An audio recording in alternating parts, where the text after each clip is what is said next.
hapon mga kabukid. So karne mga kabukid pa doon na mini sa kuan babaw kay maglantaw mi sa kuan among plaza puhon. So maglagraag na lang po mi. Meto guys.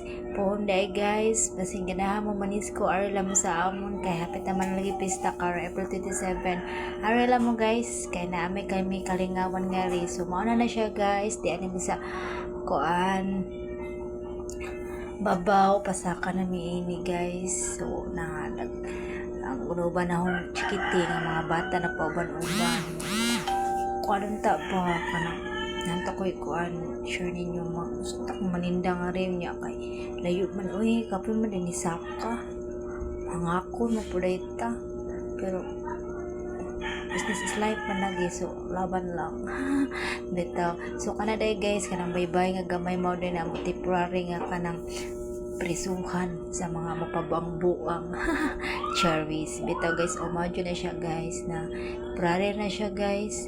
So karon guys mao na siya guys abot na gid mi guys mao na namong plaza puhon na namin magamitan karon maabot nga pista di para sa una gud kay kuan lang kanang unta lang pero karon guys at least man lang na namin diskuhan po. So mali siya guys. Nice kayo view na layo good pero sige labas na lang kay masadsaran ha. Beto guys. So mali siya guys. Picture po may nga repita guys. Kaya kuan man lagi nice makayong view naman ang view guys. Nga tulan na siya guys. Lugar po siya guys.